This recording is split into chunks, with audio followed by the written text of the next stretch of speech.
Bismillah, alhamdulillah, wa salatu wa salam ala rasulillah. Suite du chapitre 5, sous-titre Rawza de Badr, en 2 de l'Hégire, 624 de l'ère chrétienne.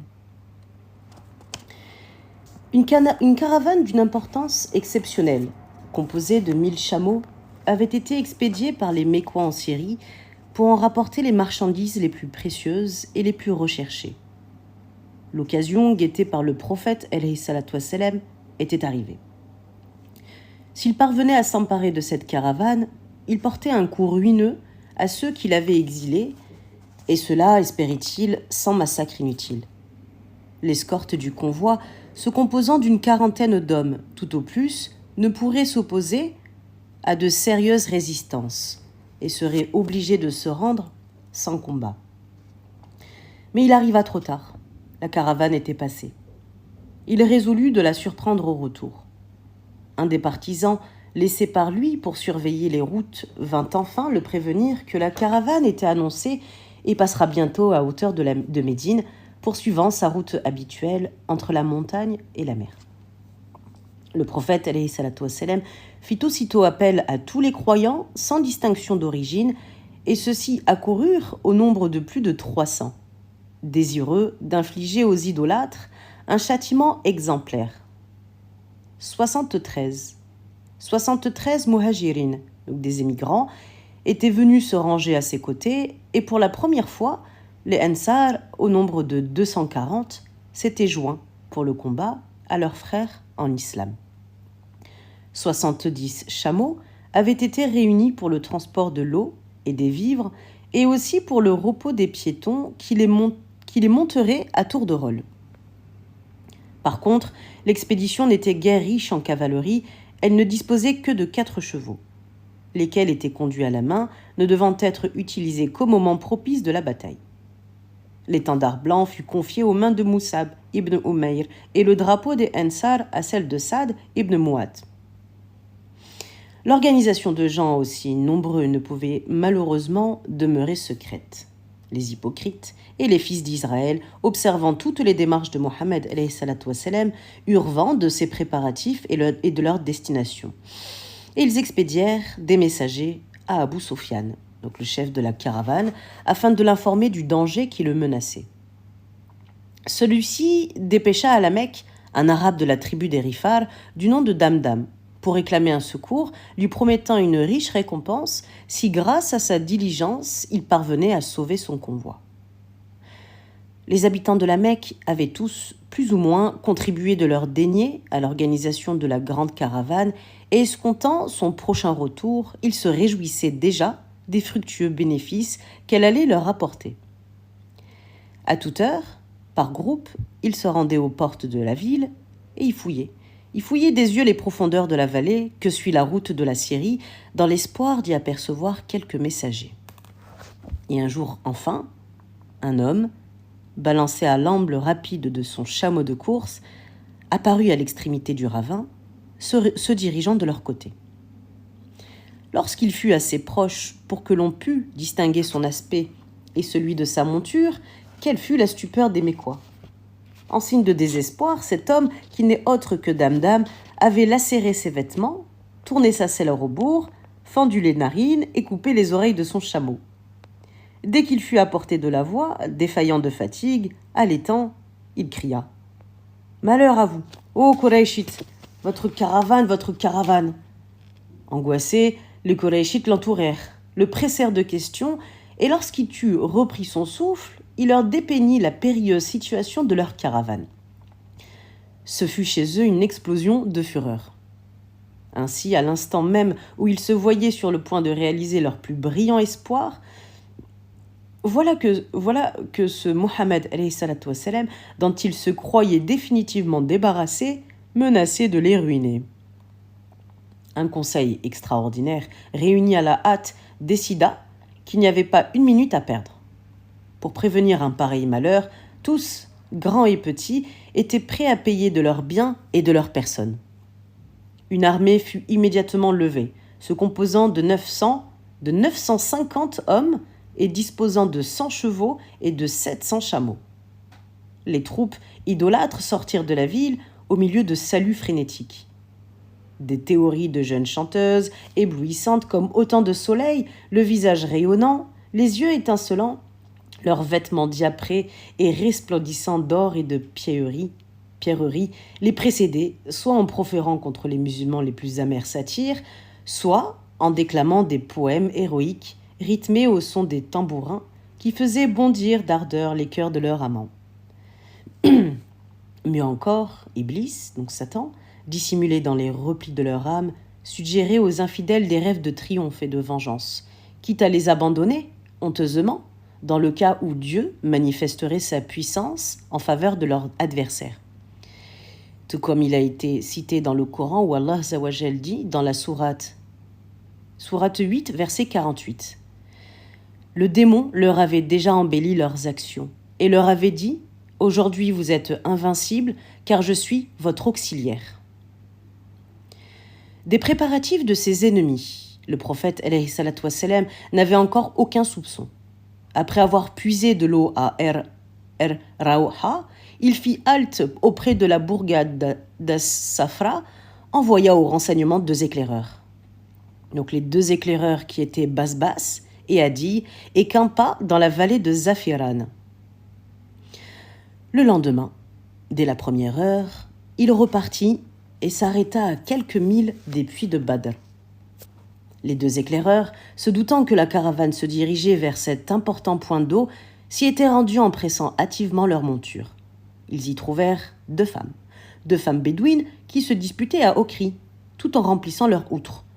L'une d'elles réclamait âprement à sa compagne une somme d'argent qu'elle lui avait prêtée, et la débitrice lui répondait « Patiente, mais patiente jusqu'à demain ou après-demain, car d'ici là, la grande caravane sera de retour, et j'aurai gagné par elle de quoi te rembourser. » « Elle a raison, confirma Majdi ibn Amru el-Jouhani.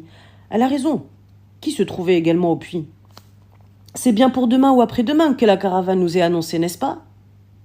Suffisamment renseignés, alors, Baspas et Adi abreuvèrent leur monture et revinrent sans retard informer le prophète, qui fut satisfait de voir ses prévisions exactement réalisées.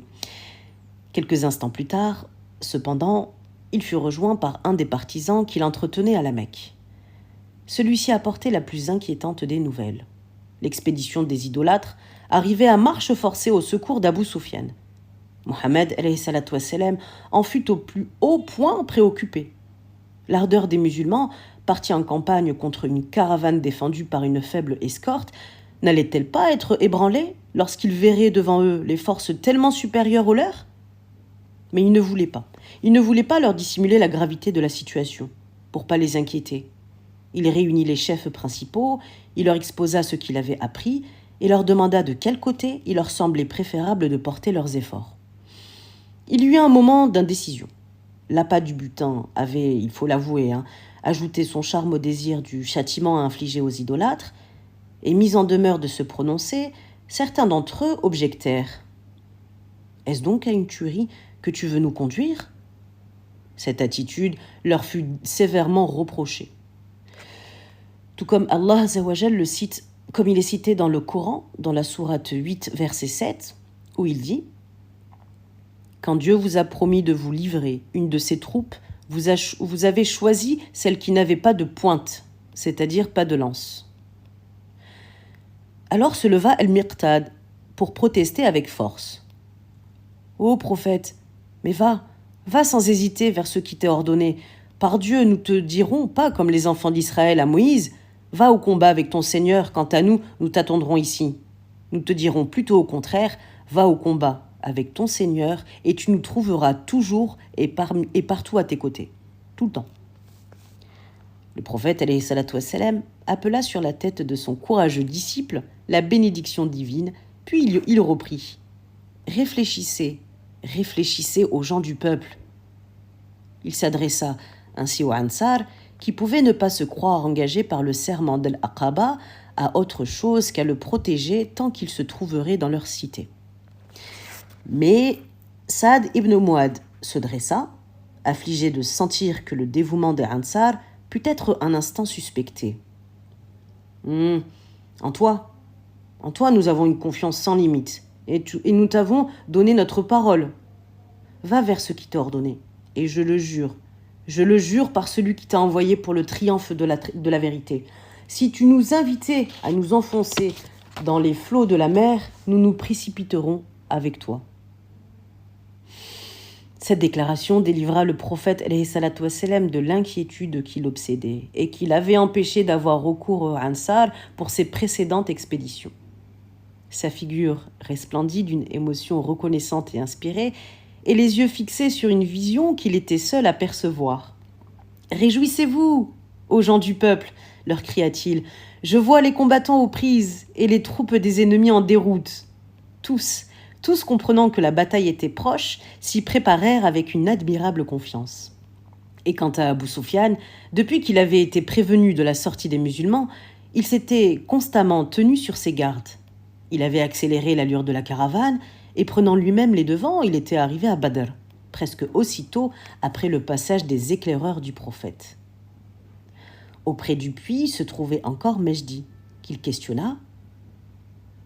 « N'est-il passé aucun rôdeur de ce côté ?»« Non, je n'ai aperçu que 2 hommes montés sur 2 chameaux qu'ils vinrent abreuver au puits. » Abu Sufyan courut. Il courut à l'endroit où le sable gardait la trace des chameaux agenouillés, tandis que leur maître puisait de l'eau. Il y trouva du crottin, tout frais, qu'il émietta entre ses doigts et dans lequel il découvrit de nombreux noyaux de dattes. « Par nos dieux, ces chameaux sont venus de Médine et nos ennemis ne sont pas loin, » pensa-t-il.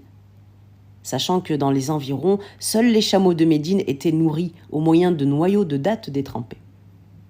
Aussi, détournant immédiatement la caravane du puits de Badr, il abandonna la route directe pour faire un crochet vers l'ouest et longer le rivage de la mer. Il put, de la sorte, échapper aux soldats de l'islam, et une fois en sécurité, il dépêcha un nouveau courrier aux Qurayshites pour leur conseiller de rentrer à la Mecque, leur secours lui étant désormais inutile. « Nous n'en ferons rien !» s'écria leur chef, Abu Jahal, emporté par sa haine. « Nous pousserons jusqu'au puits de Badr. Nous camperons durant 3 jours et 3 nuits, que nous passerons en festin, égorgeant des animaux pour nous repaître de leur chair et buvant à notre soûl des liqueurs fermentées.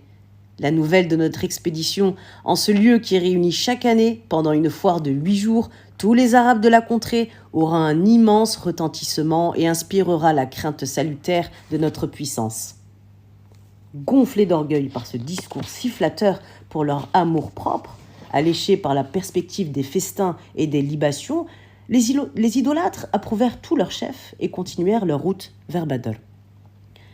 Les croyants se dirigeaient alors vers le même but, ignorant s'ils allaient se rencontrer avec la caravane ou l'armée des Qurayshites ou bien avec toutes les 2 réunies. Afin de se renseigner, alors le prophète alayhi salatu wassalam envoya Ali et Az-Zubayr en tant qu'éclaireur. Ceux-ci surprirent 2 jeunes gens à la recherche d'un puits pour y remplir leur outre vide suspendue à leur épaule. Ils les firent prisonniers, les ramenèrent au camp pour les interroger, et le prophète alayhi salatu wassalam étant en prière, ils procédèrent eux-mêmes à cet interrogatoire. « Ah, nous cherchions de l'eau pour l'armée des Qurayshites », avouèrent les captifs. L'armée de Qurayshites, déjà dans ces parages. Cela leur parut tout à fait invraisemblable, car ils ignoraient comment elle était pourvue en chameaux et en chevaux. Ils traitèrent de mensonge cet aveu et frappèrent brutalement les jeunes idolâtres. « N'espérez pas nous égarer par vos mensonges, leur dirent-ils. Nous savons parfaitement que vous appartenez à la caravane d'Abu Sufyan, donc ne nous mentez pas. » Et ils frappèrent de nouveau. Pour éviter cet injuste châtiment, et aussi pour confirmer les musulmans dans une erreur aussi profitable au dessein d'Abu Jahal, puisqu'elle enlevait tout soupçon sur la proximité de ses troupes, alors les captifs se mirent à supplier leur bourreau. « Cessez, ô Seigneur, cessez. En vérité, rien ne saurait échapper à votre clairvoyance. Oui, nous l'avouons, nous appartenons. On vous le dit, on appartient à la caravane d'Abu Sufyan. » Fiers de leur perspicacité et satisfaits d'avoir obtenu cet aveu, alors Ali et Az-Zubayr les relâchèrent. Ils les relâchèrent, mais le prophète alayhi salatu wassalam avait terminé sa prière, et lui qui savait lire au tréfonds des âmes, il s'en prit à ses disciples. « Comment ? Lorsque vos prisonniers vous disiez la vérité, vous les avez battus, et maintenant qu'ils vous mentent, vous les relâchez ?» Et il reprit leur interrogatoire. « Mais où sont les Qurayshites ? » Ils sont de l'autre côté de cette montagne de sable. »« Quel est leur nombre ? » ?»« Nous l'ignorons. »« Et combien de chameaux égorgent-ils chaque jour ? 9 ou 10, il me semble. »« Ah !» pensa Mohammed, alayhi salatu wassalam. « Ils sont de 900 à 1000. » Mais quels sont leurs chefs ?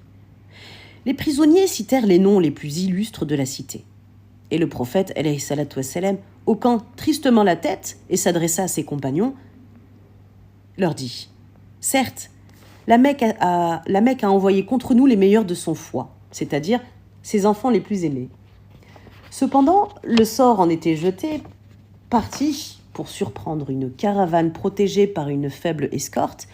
Les musulmans se trouvaient en face de force. Ils se trouvaient en face de force 3 fois supérieure pour le moins, et secondée par une redoutable cavalerie. À tout prix, il fallait devancer les ennemis au puits de Badr. Ils se mirent donc en marche et atteignirent les bords de la vallée supérieure qu'ils trouvèrent complètement à sec. Leurs provisions d'eau étaient épuisées et dès le lendemain, la soif leur infligea d'affreuses souffrances que le démon s'empressa d'exploiter en leur suggérant les plus déprimantes réflexions. « Voyez où vous a conduit celui qui se prétend l'envoyé du Tout-Puissant. Des ennemis innombrables vous entourent et n'attendent que le moment où vos forces seront diminuées par les affres de la soif pour tomber sur vous comme une proie facile et sans défense. » Le vertige s'emparait des esprits.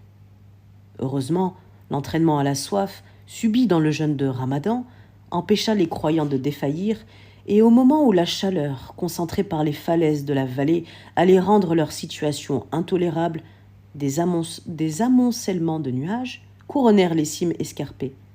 Par les déchirures de leurs sombres voiles, Allah Azzawajal déversa sur ses serviteurs une pluie bienfaisante, et la vallée, tout à l'heure desséchée, se transforma en un impétueux torrent. Les fidèles purent étancher enfin leur soif, et ayant creusé sur les bords de la vallée de petits bassins que la crue remplit instantanément, ils y lavèrent leurs vêtements, alourdis par la sueur, et y accomplirent ensuite leur ablution. Enfin, le sable mouvant sur lequel leur marche était si pénible, aggloméré par l'humidité, s'affermit sous leurs pieds. Tout comme Allah Azzawajal a dit dans la sourate 8, verset 11, « Il fit descendre du ciel l'eau pour vous purifier, pour éloigner de vous les suggestions du démon, pour lier vos cœurs et affermir vos pas. » Par contre, combien désastreux fut cet orage pour les idolâtres. Il est surpris dans un bas-fond de glaise, mélangé de sel, qui se détrempa en une boue grasse et gluante. Les chameaux glissaient et s'abattaient, leurs longues jambes ridiculement étalées en arrière, incapables de se relever sans l'aide des chameliers. Les chevaux enfonçaient les sabots dans la vase et, impuissants, allaient en retirer, se renverser sur les cavaliers. Le désordre et le tumulte étaient indescriptibles, et les efforts que durent accomplir les mécréants pour se dégager entravèrent leur marche en avant et les épuisèrent de fatigue. Les croyants, purifiés, réconfortés, passèrent une nuit réparatrice, négligeant même de se garder, se fiant aveuglément à la parole du prophète, alayhi salatu wassalam, lequel leur avait assuré que les anges sont chargés. Lui seul demeura éveillé, plongé dans ses prières, tout comme Allah Azzawajal dit dans le Coran, dans la sourate 8, verset 11, en signe de sécurité de sa part, Dieu vous enveloppa dans les voiles du sommeil. L'heure était venue, qui allait décider des destinées de l'islam. C'était un vendredi, le 17e jour du mois de Ramadan. El-Hubab el-Ansari, renommé par ses judicieux conseils, demanda la parole. « Ô prophète, l'endroit où nous sommes actuellement campés a-t-il été désigné par la révélation, ce qui nous interdirait soit d'avancer, soit de reculer, ou bien sommes-nous libres de discuter sur le choix d'un emplacement favorable au stratagème de la guerre ?» Nulle révélation ne m'a imposé cet endroit. Parle librement et expose-nous le stratagème que tu estimes le plus avantageux. D'accord ? Donc dans ce cas, reprit El-Oubab, lève le camp. Lève le camp et avec les troupes, descends le lit de la vallée en comblant tous les puits que tu rencontreras sur ton passage jusqu'à ce que tu arrives au dernier d'entre eux. À cet endroit, tu creuseras un réservoir qui s'emplira de toute l'eau qui coule sous les sables et dont je connais la force et la direction, tandis que les puits supérieurs que tu auras ensablés seront complètement taris. Et grâce à ce réservoir, nos guerriers pourront, pendant la bataille, rafraîchir les brûlures de leurs gosiers ou les souffrances de leurs blessures, tandis que nos adversaires ne trouveront nulle part dans les environs une goutte d'eau pour se désaltérer. Le conseil parut bon au prophète, qui fit exécuter de point en point les recommandations d'El-Oubab, et détermina ainsi le futur champ de bataille. Les infidèles seraient obligés de venir lui disputer l'unique point d'eau qui se trouvait entre ses mains. Alors, Saad ibn Muad lui dit « Ô prophète, permets-nous de te construire un abri contre les rayons du soleil, sur cette éminence, d'où tu pourras surveiller toutes les péripéties du combat. Près de toi, nous entraverons ta monture, puis nous nous lancerons au milieu des ennemis. Si Dieu nous accorde la victoire, tes yeux seront rafraîchis par le spectacle de notre vaillance pour la défense de la foi. Et si le sort nous est défavorable, tu n'auras qu'à monter sur ta chamelle pour rejoindre notre arrière-garde qui ne t'est pas moins dévouée et qui te protégera ta retraite. » Le prophète alayhi salatu wassalam alors accepta en ajoutant « Dieu vous récompensera par une aide beaucoup plus efficace que vous ne pouvez l'imaginer. » Les fidèles coupèrent des branches d'arak et en les entrecroisant, construisirent un abri qu'ils recouvrirent avec des gerbes de tafre.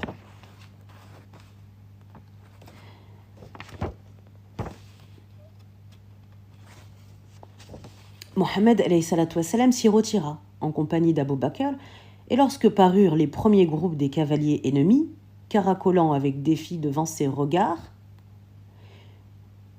il s'écria « Ô Dieu, voilà donc arrivés ces Koraïchites, dont l'orgueil monstrueux les incite à te braver et à traiter de menteur ton envoyé. » Cependant, les ennemis s'étaient rassemblés.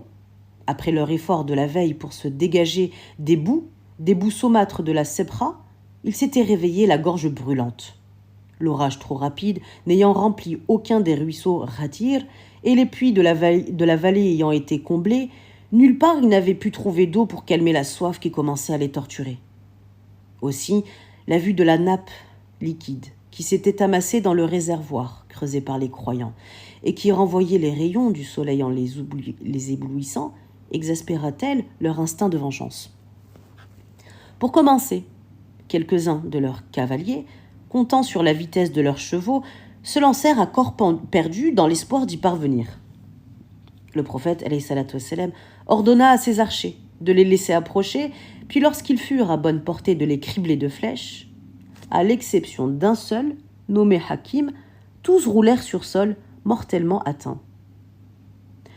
Un autre idolâtre, El-Aswad El-Marzoumi, au lieu d'être découragé par l'issue de cette première tentative, sentit son sang bouillonner et hurla de façon à être entendu des deux parties.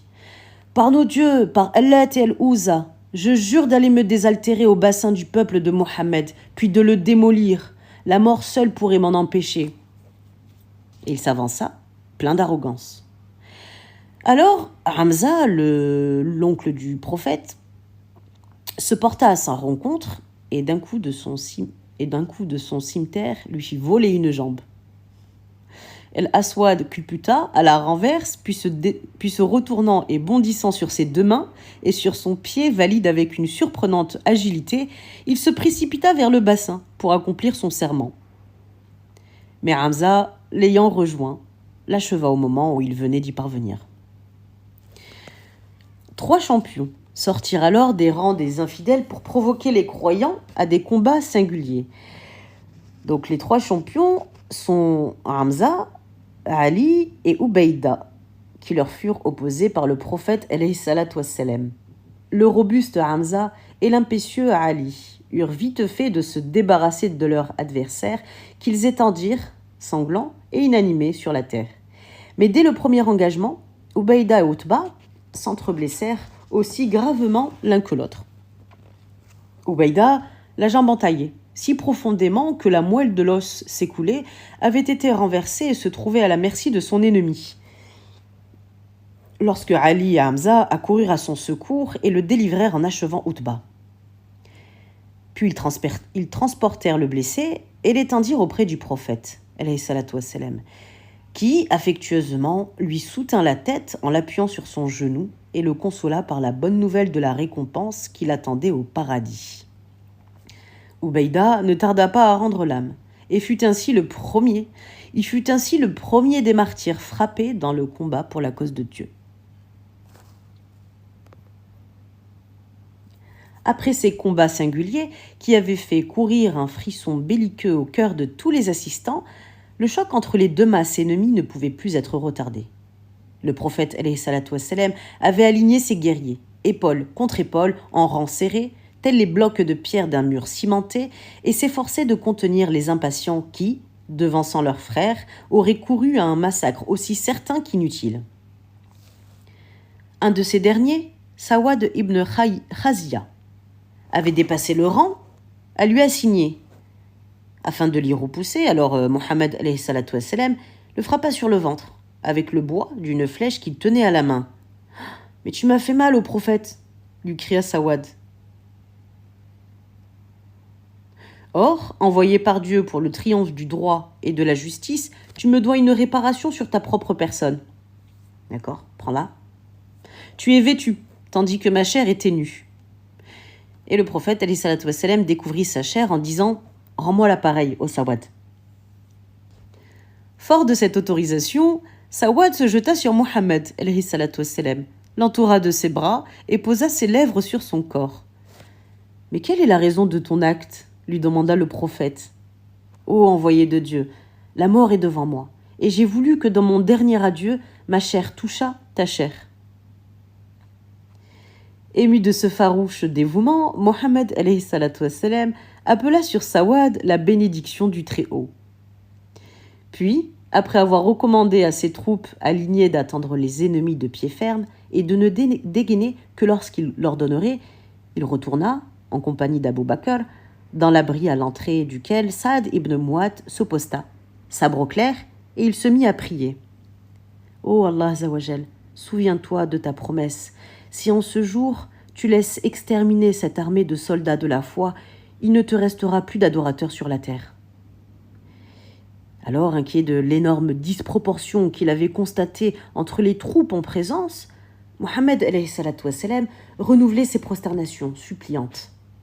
Son manteau glissa de ses épaules, et Abou Bakr, le ramassant pour l'en recouvrir, lui dit « Tranquillise-toi, ô prophète, Dieu tiendra sûrement sa promesse. »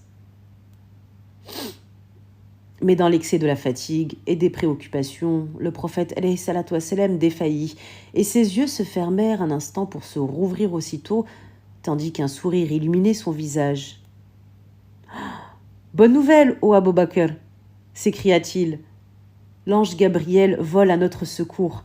Je vois les sables soulevés en tourbillon sous les pieds de sa monture. » Et sortant précipitamment de l'abri, il cria à son armée. « Ils seront mis en déroute, nos ennemis. J'aperçois déjà leur dos tourné dans une fuite éperdue. Par celui qui tient l'âme de Mohammed entre ses mains, je vous le jure, tout fidèle ayant tué un ennemi aura droit à ses dépouilles, et tout croyant mort face à l'ennemi sera aussitôt accueilli par Dieu dans les jardins du paradis. » Entendant ces promesses, Umayr ibn al-Hubab, qui tenait dans sa main une poignée de dattes et allait les porter à sa bouche, les rejeta à terre d'un brusque geste de mépris et s'écria d'une voix joyeusement exaltée « Merveille des merveilles ! Puisqu'il n'y a entre moi et mon entrée au paradis qu'une aussi mince barrière, la mort à recevoir de la main de ces gens-là. » Et sans achever sa phrase, il dégaina et se rua sur les mécréants, creusant dans leur rang un sanglant sillon jusqu'à ce qu'il succomba sous le nombre. Un autre des fidèles ayant ouï le prophète alayhi salatu wassalam affirmait que Dieu, considéré comme le plus méritant des martyrs, celui qui aurait combattu sans autre armure que celle de sa foi, se dépouilla de son armure et se précipita sur les traces de Umayr pour tomber, criblé de coups, après avoir expédié nombre d'infidèles en enfer. Désormais, là, il était impossible de retenir les croyants. Le prophète, alayhi salatu wassalam, ramassa une poignée de sable qu'il lança dans la direction des Qurayshites, en s'écriant « Que leur visage soit couvert de confusion. En avant, aux croyants, en avant !» Comme une trombe humaine, les fidèles se jetèrent sur les infidèles et un fracas épouvantable ébranla les airs. Le cliquetis des armes, les cris de désespoir ou de triomphe, répétés par les échos de la vallée, étaient accompagnés par une rumeur étrange, saccadée comme des battements de tambour. Un arabe idolâtre des Beni Rifar a dit « Avec un de mes cousins, j'étais monté sur une colline dominant le champ de bataille, afin de m'assurer de quel côté pencherait la victoire et de me joindre aux vainqueurs pour piller les vaincus. Soudain, au moment même où s'ébranlaient les guerriers de l'islam, je vis s'élever derrière eux, du fond de la vallée, une immense colonne de sable qui approchait avec une prodigieuse rapidité. Dans ces fauves volutes qui menaçaient les nuages, apparaissaient soudain et disparaissaient des visions fantastiques et terrifiantes. C'était comme le combat gigantesque de la terre révoltée contre le ciel. Des sons, non moins étranges, s'échappaient de cette trompe et me glaçaient d'horreur. C'étaient des hennissements, des piétinements de chevaux au galop, des battements de grandes ailes ou de tambours retentissants. C'était, subhanallah, c'était dominant, le tumulte, une voix impérieuse qui criait « En avant, Aizm !» En moins d'un clin d'œil, le tourbillon avait rejoint les croyants et s'abattait en même temps que sur les rangs des infidèles. Il nous atteignait aussitôt et nous enveloppa dans ces ténèbres brunes. Subhanallah, je perdis de vue mon compagnon et faillis m'évanouir de terreur. Des souffles puissants me poussèrent en tous sens, et je dus me cramponner aux aspérités des rochers pour n'être pas balayé comme un fétu de paille. Et cependant mes oreilles étaient déchirées par d'atroces clameurs. Au grondement du tonnerre se mêlaient à présent les imprécations, les gémissements des blessés, les blasphèmes des vaincus. Et les ténèbres étaient transpercées par les éclairs de la foudre, des épées et des lances. Enfin, lorsque le tourbillon fut passé, je vis mon compagnon, gisant à terre, sa poitrine ouverte, découvrant à nu la membrane du cœur, et semblable à des arbres déracinés par l'ouragan. D'innombrables cadavres jongeaient le lit de la vallée, tandis que, dans le lointain, illuminés par un rayon de soleil, les soldats de l'islam poursuivaient les fuyards. Ce tourbillon, c'était quoi? Ce tourbillon dont il parlait, c'était la trace de Gabriel, monté sur son cheval, Aizum, que Mohammed avait aperçu volant à son secours à la tête de 3000 anges. La trompe des sables, soulevée par le souffle de la tempête, s'était alliée à la trompe des humains, soulevée par le souffle de la foi, et toutes deux, d'un commun élan, s'étaient ruées sur les ennemis de Dieu. Le choc avait été irrésistible. Les vagues furieuses des sables déchaînés frappaient les idolâtres en plein visage, cinglant leur chair, emplissant leur bouche et leurs narines, aveuglant les yeux. Eux-mêmes ne savaient ni où frapper, ni de quel côté se défendre. Les croyants, au contraire, sentaient leur impétuosité renforcée par la poussée de l'ouragan, et leurs yeux, librement ouverts, leur permettaient d'éviter les attaques des adversaires et de les atteindre à coup sûr. Bien plus, une force inconnue, une force surnaturelle, décuplait la vigueur de leurs bras à tel point qu'ils croyaient frapper dans le vide, car sous le choc de leurs armes, ils n'éprouvaient aucune résistance. À peine avais-je menacé une tête du tranchant de mon glaive, racontait plus tard un des vainqueurs, que je la voyais voler des épaules de mon adversaire et rouler à terre avant même que mon arme l'eût atteinte. Subhanallah. 70 idolâtres avaient mordu la poussière, et de ce nombre, tous les conjurés qui avaient tenté d'assassiner le prophète alayhi salatu wassalam, à la Mecque. Allah Azza wa Jal a dit dans le Coran, sourate 8, verset 17, « Ce n'est pas vous qui les avez tués, c'est Dieu qui les a tués. » 24 d'entre les morts appartenaient à la meilleure noblesse. À Utba, El-Walid, Shayba, Umayya ibn Khalaf, Abu el-Bakhtari, Enzala, au fils d'Abu Sufyan, etc. Et le plus important de tous, le chef de l'expédition, le fameux Abu Jahal. Sachant que ce dernier était l'âme de tous les complots ourdis contre le prophète alayhi salatu wassalam, les fidèles le cherchaient partout. Ils le cherchaient partout dans la mêlée. Et l'un d'eux, Muad ibn Amrou, étant parvenu à le rejoindre, lui transperça la cuisse furieusement. Ikrima, le fils d'Abu Jahal, accourut au secours de son père et il le vengea. Il le vengea en tranchant à son tour, d'un coup de son cimeterre, le bras gauche de Muad, qui ne demeura suspendu à l'épaule que par un lambeau de chair. Gêné dans ses mouvements par ce membre inutile et flottant, Mu'at l'abaissa vers la terre et l'ayant placé sous son pied, l'arracha en se redressant avec force, puis il le rejeta au loin et reprit le combat. De jeunes Ansar, les fils d'Afra, arrivèrent à leur tour, précipitèrent Abu Jahal du haut de sa monture et le laissèrent pour mort, criblé de blessures. Là, le sort d'Abu Jahal étant celui dont le prophète alayhi salatu wassalam se montrait le plus préoccupé. Ibn Masoud partit à sa recherche et il découvrit enfin, au milieu d'un monceau de cadavres, le chef des idolâtres qui respirait encore. Alors il lui posa le talon sur la gorge, comme sur une vipère que l'on écrase, mais au moment où il se penchait vers lui pour le défier, celui-ci le saisit par la barbe et plongeant dans les yeux de son vainqueur un regard ivre de rage impuissante. Il lui cria dans un râle « As-tu jamais vu personne aussi noble que moi assassiné par d'aussi vil laboureux ?» Ibn Masoud, pour mettre fin aux insultes du mécréant, il lui trancha la tête, qu'il apportait au prophète. À la vue du visage ensanglanté de son ennemi, Mohammed alayhi salatu wassalam s'écria « Assurément cet homme fut le pharaon détestable de sa nation. » Sous les rayons torrides du soleil, les cadavres commençaient à se décomposer. Leurs visages tuméfiés avaient pris la couleur du goudron. Et de ce phénomène, les croyants tiraient la preuve que les infidèles avaient été frappés par des guerriers célestes et qu'il était déjà carbonisé par les feux de la géhenne. Mohammed alayhi salatu wassalam parcourut en tous sens le champ de bataille, donnant l'ordre d'enterrer tous les corps qu'il rencontrait, sans distinction de religion.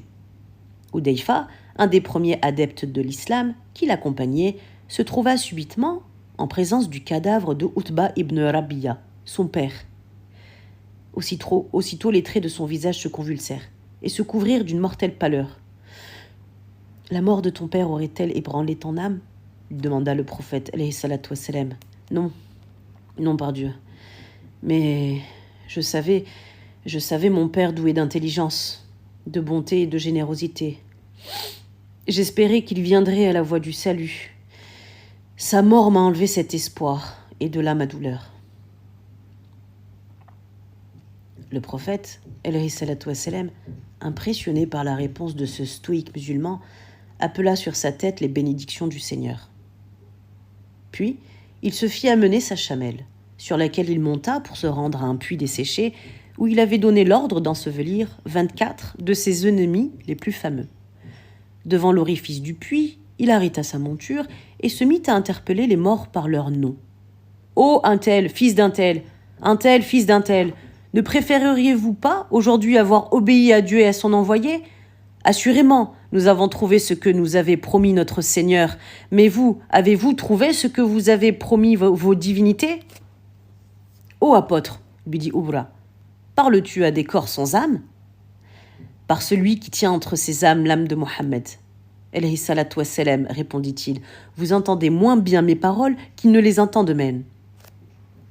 Il lui apprenait ainsi qu'ayant l'enfer pour demeure, ces mécréants étaient obligés de reconnaître la vérité, des paroles qu'il leur avait si fréquemment répétées de leur vivant.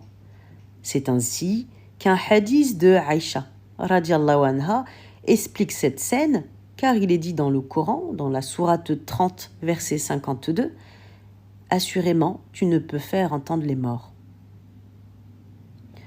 Quant aux croyants, ils n'avaient perdu que 14 des leurs, 6 émigrants et 8 auxiliaires. Donc 6 émigrants, les muhajirin, et 8 auxiliaires, 8 ansar. À jamais glorieux, premier martyr tombé dans le combat pour la cause de Dieu.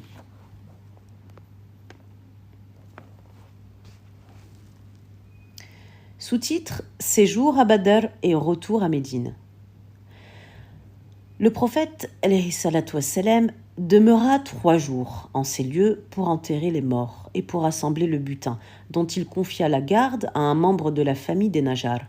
Puis il s'apprêta à rentrer à Médine. 2 courriers, Zaïd, son fils adoptif, et Ibn Rawaha, envoyés par lui pour annoncer la bonne nouvelle de la victoire, l'y avaient précédé. Ils étaient arrivés au moment où la situation des croyants dans la cité semblait totalement désespérée.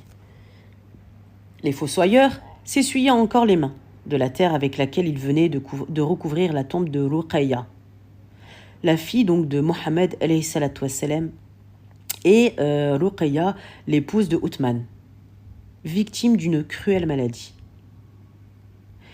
Les hypocrites et les juifs faisaient circuler les bruits les plus alarmants sur le sort du prophète et se disposaient à attaquer ses partisans. La bonne nouvelle se répandit dans toute la ville, avec la rapidité de l'éclair. Elle jeta la confusion chez les hypocrites et chez les juifs, rassura et enthousiasma les fidèles qui se portèrent en masse, hommes, femmes et enfants, à la rencontre du vainqueur, en s'accompagnant du son rythmé des tambourins et en reprenant en chœur le chant dont il avait accueilli sa première entrée. Donc le chant en français, « Elle s'est levée la pleine lune au-dessus de nos têtes, émergeant du col des adieux, que d'actions de grâce il nous faut adresser à Dieu avec la plus pure ferveur de ses implorateurs, ô toi, son envoyé parmi nous. Les ordres que tu nous apportes seront pieusement observés. » Depuis cette bataille à jamais mémorable, qui, si elle n'opposa qu'un nombre infime de combattants, devait, par ses résultats, changer la face du monde. La vallée de Badr est visitée, et chaque année, par des milliers de pèlerins. Le voyageur Abu al-Hussein ibn Jubayr a écrit « Une bourgade entourée de remparts s'y élève aujourd'hui. Sur l'emplacement du puits où furent ensevelis les infidèles est planté un bouquet de palmiers, et à quelques pas de là sont creusées les tombes des martyrs. À gauche de la route qui vient d'Assafra se dresse la montagne d'Ar-Rahma, ou de la miséricorde par laquelle les anges descendirent du ciel. L'abri sous lequel se tenait Mohammed alayhi salatu wassalam s'élevait, dit-on, sur la pente d'une montagne de sable qui porte le nom de Jabal at-Tubul, la montagne du tambour. Et des battements de tambours invisibles y sont fréquemment entendus par les pèlerins, et y célèbrent le souvenir de la première victoire de l'islam. Les prisonniers étaient en nombre égal à celui des morts. Ils étaient 70, appartenant pour la plupart aux meilleures familles des idolâtres. 2 d'entre eux, Uqba ibn Abi Muayt et An-Nadir ibn al-Harith, qui avaient dans leur outrage au prophète dépassé toute mesure, furent condamnés à mort et exécutés. El-Abbas, l'oncle de Mohammed, alayhi salatu wassalam, retenu à la Mecque par les intérêts d'argent, ne s'était pas encore décidé à embrasser l'islam. Il était accouru au secours de la caravane menacée et il se trouvait au nombre des captifs. Sa haute taille et sa vigueur corporelle ne lui avaient été d'aucun secours.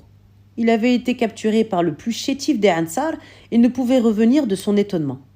Les cordes qu'il attachait pénétraient cruellement dans ses chairs et lui arrachaient des soupirs.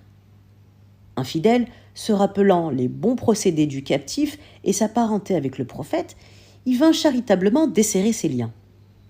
L'ayant appris et n'admettant pas qu'un membre de sa famille fût l'objet d'un traitement de faveur, alors Mohammed alayhi salatu wassalam ordonna de desserrer pareillement les liens de tous les autres captifs. Resté à décider du sort de tous ces prisonniers, Abu Bakr radiallahu anhu, prétextant la parenté qui unissait vainqueur et vaincu, émettait l'avis d'accepter une rançon. Le farouche Omar, rappelant que ces captifs s'étaient tous signalés par leur persécution contre les musulmans et étaient responsables de l'exil du prophète, alayhi salatu wassalam, proposait de les exterminer sans pitié. Chacun des deux avis groupait un nombre égal de partisans. Alors, le prophète, alayhi salatu wassalam, adopta celui d'Abu Bakr. Il donna l'ordre de respecter le courage malheureux et de traiter les captifs avec la plus grande humanité. Il fit enlever leurs liens et répartit leurs gardes entre les musulmans qui, suivant fidèlement ses instructions, se privaient de pain, pour leur en offrir et se contenter eux-mêmes de dattes sèches. La rançon des captifs fut fixée proportionnellement à leur fortune. Et ce fut El-Abbas, donc l'oncle du prophète, alayhi salatu wassalam, qui dut acquitter la rançon la plus élevée, tandis que d'autres étaient relâchés sans paiement de la moindre indemnité. Mohammed alayhi salatu wassalam exigea pourtant de chacun de ceux qui savaient lire et écrire qu'il enseigna la lecture et l'écriture à 2 enfants des Ansar avant d'être libérés. Et parmi les captifs se trouvait Abu el-As ibn Rabia, donc un homme très riche et très considéré, qui avait épousé Zaynab, la fille du prophète, alayhi salatu wassalam, avant la révélation, qui était restée idolâtre. Zaynab, donc la fille du prophète, envoya de la Mecque pour sa rançon une somme d'argent et un collier dont Khadija, sa mère, lui avait fait cadeau au moment de son mariage. Le prophète, alayhi salatu wassalam, reconnaissant ce bijou qu'il avait vu au cou de sa chère et regrettée Khadija, ne put contenir son émotion et demanda à ses disciples : « Si vous n'y voyez pas d'empêchement, nous renverrons à Zaynab son époux tout en lui rendant la rançon. » Alors à ce moment-là, aucune objection ne s'éleva. « Tu es libre, dit alors Mohammed alayhi salatu wassalam au captif, mais à une seule condition, c'est que tu me rendras ma fille, car une musulmane ne peut demeurer au pouvoir d'un idolâtre. » Alors le captif se soumit à cette condition, bien qu'à contre-cœur, et dès qu'il fut entré à la Mecque, il tint son engagement. Cependant, les Koraïchites, ayant appris le départ de Zaynab, se lancèrent à sa poursuite, et l'un d'eux, Abar ibn al-Aswad, la frappa du talon de sa lance avec une telle brutalité qu'il la projeta hors de son aoudage. Donc c'est une sorte de litière placée sur le dos du chameau, en bas de son chameau. Peu de temps après son arrivée à Médine, la malheureuse femme, qui se ressentait toujours de sa chute, et en plus qui était enceinte, mourut des suites du traitement qu'elle avait subi. Sous l'empire du désespoir, le prophète alayhi salatu wassalam donna l'ordre à ceux qui pouvaient s'emparer du misérable Abar de le brûler vif. Mais il révoqua bientôt cet ordre cruel, car, déclara-t-il, seul le maître des mondes possède le droit d'infliger le supplice du feu de l'enfer. Quant à Abu el-As, repris par les musulmans, alors qu'il ramenait une caravane de Syrie, il fut encore une fois libéré par le prophète alayhi salatu wassalam, et il finit par se convertir à l'islam. C'est ainsi que Mohammed alayhi salatu wassalam avait cherché en toute occasion à manifester sa générosité à l'égard des captifs, ses compatriotes. Et cette générosité eut pour résultat immédiat la conversion d'un certain nombre de Mécois émerveillés par les récits des captifs qui, de retour dans leur foyer, avaient témoigné des bons procédés dont il avait été l'objet. Mais une semblable clémence envers les ennemis de l'islam n'était-elle pas dangereuse pour l'avenir ? Une révélation l'a pris au prophète, alayhi salatu wassalam, en le blâmant. Et le prophète fut envahi par une profonde tristesse à la pensée que sa générosité causerait sans doute la mort de bien des croyants, car il ne pouvait espérer qu'elle suffirait à désarmer toutes les hostilités. Aussitôt, après la victoire, le partage du butin faillit provoquer de graves disputes entre les fidèles. Ceux qui l'avaient pris voulaient le garder pour eux, tout entier. Ceux qui s'étaient battus sans songer à ramasser les dépouilles des morts réclamaient leur part, en faisant au premier cette observation. « Sans nous, vous n'auriez pu vous emparer d'aucun butin. » Enfin, ceux de l'arrière-garde protestaient également. « Et si nous n'avions pas eu, par-dessus toute chose, le souci de la sécurité du prophète, alayhi salatu wassalam, nous aurions combattu comme vous et pillé comme vous. » le débat menaçait de mal tourner, lorsque la révélation y mit fin, où Allah Azzawajal dit dans la sourate 8, verset 1, « On t'interrogera au sujet du butin. Dis, il appartient à Dieu et à son envoyé. »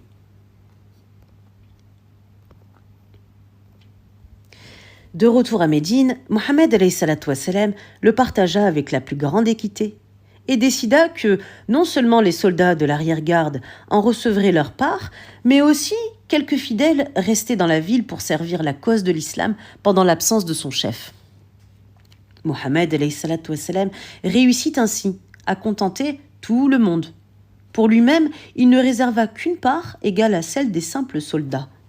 Mais il fut décidé qu'à l'avenir, le 5e du butin serait, Allah Azzawajal dit dans le Coran, dans la sourate 8, verset 41, je cite, « Réservé à Dieu », donc on parle du butin, « réservé à Dieu, aux messagers, aux proches parents, aux orphelins, aux pauvres et aux voyageurs. »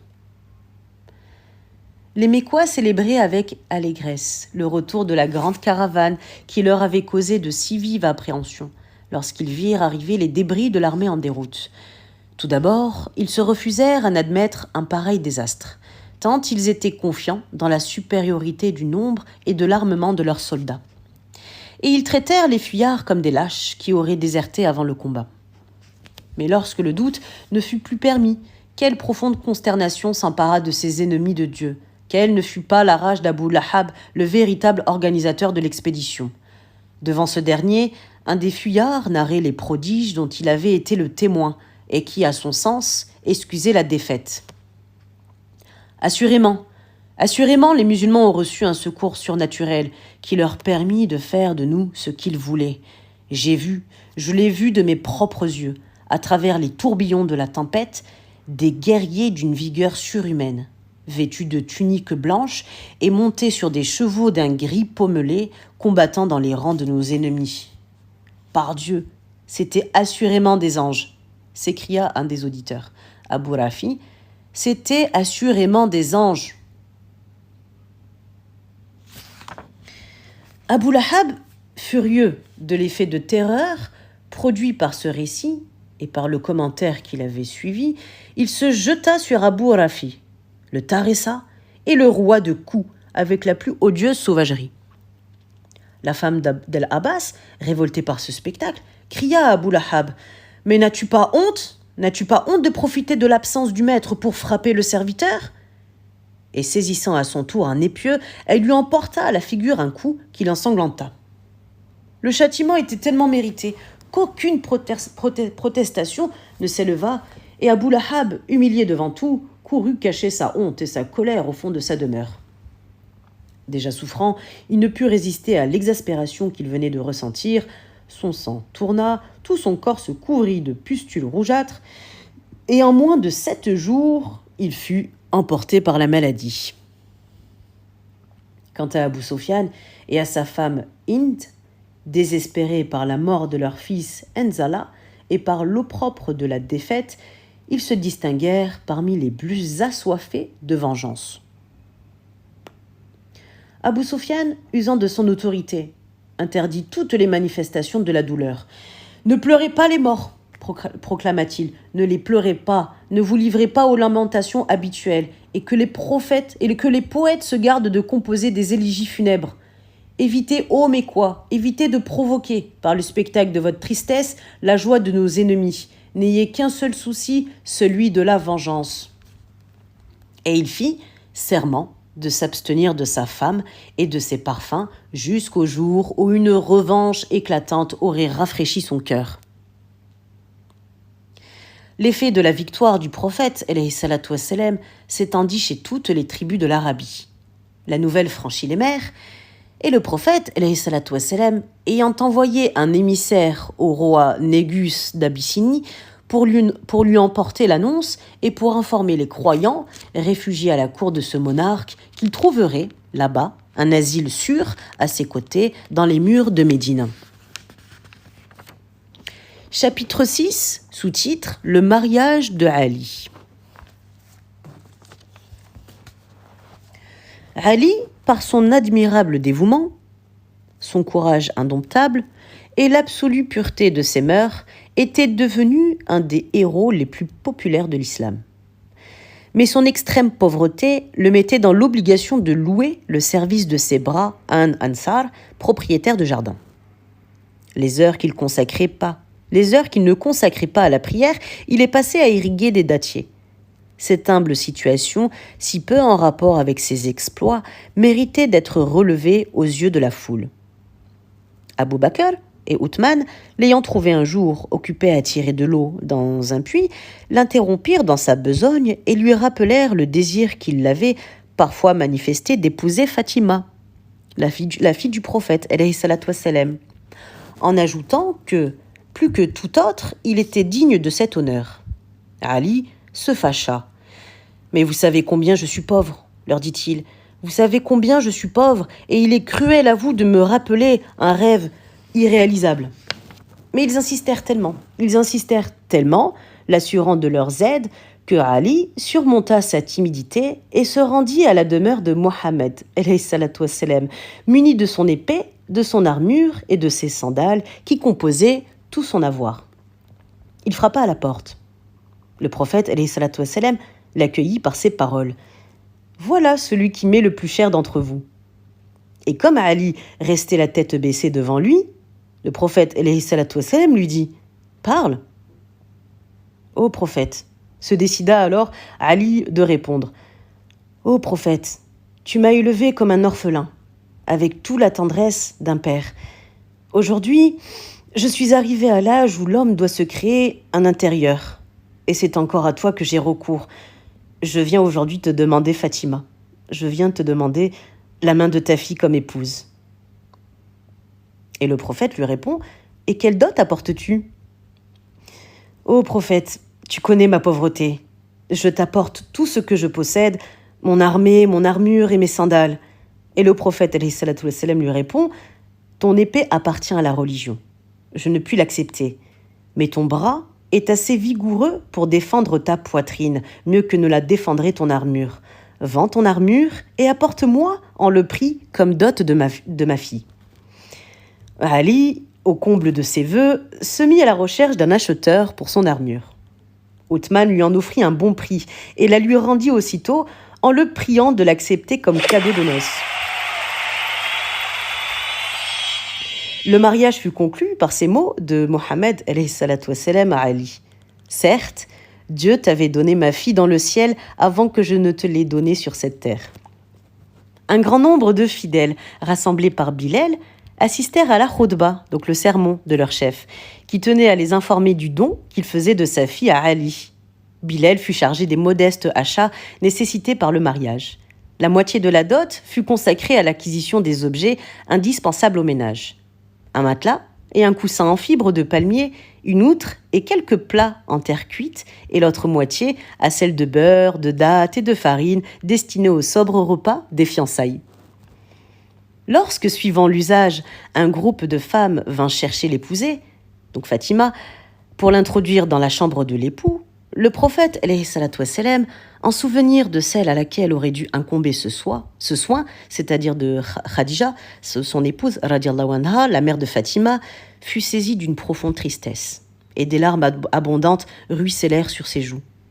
Quand il fut remis de son émotion, il plaça alors Ali à sa droite, Fatima sa fille à sa gauche, et leur dit « Que Dieu fasse naître de vous de nobles descendants qui seront l'honneur de notre race, Inch'Allah. » Pendant 3 jours et pendant 3 nuits, les nouveaux mariés demeurèrent en prière. La 4e nuit seulement, le chaste Ali, auquel Mohammed alayhi salatu wassalam avait manifesté l'espoir de voir naître de son mariage une postérité d'enfants mâles, osa s'approcher de sa femme, dans les veines de laquelle coulait le sang du prophète. Et 9 mois plus tard, Fatima mit au monde un fils qui reçut le nom de El-Hassan. Et 1 an après la naissance d'El-Hassan, naît son frère El-Hussein. Les descendants d'El-Hassan et El-Hussein, désignés sous le nom de shérif, sont les seuls descendants du prophète, alayhi salatu wassalam. Sous-titre « Mariage du prophète avec Hafsa et avec el-Masakin ». Hafsa, Hafsa qui est la fille de Omar, le calife Omar, et veuve de Khunays, Hafsa, elle désirait se remarier. Mais elle était d'un caractère tellement hautain que personne ne se présentait pour l'épouser. Abou Bakr, puis Othman, auquel sa main avait été successivement proposée, s'était récusé. Et Omar avait ressenti de l'humiliation infligée à sa fille un violent dépit dont il s'ouvrit au prophète, alayhi salatu wassalam. Othman épousera une femme qui voudra mieux que Hafsa, lui répondit celui-ci, et Hafsa épousera un homme qui voudra mieux que Othman. Et Mohammed, alayhi salatu wassalam, donna alors à Othman sa fille Kulsoum, tandis qu'il épousait lui-même la fille Hafsa pour honorer Omar. Peu de temps après, il épousa également la veuve de Ubaïda, le martyr de Badr. C'était une femme d'une inépuisable charité qui reçut le surnom de el-Masakin, qui veut dire la mère des pauvres.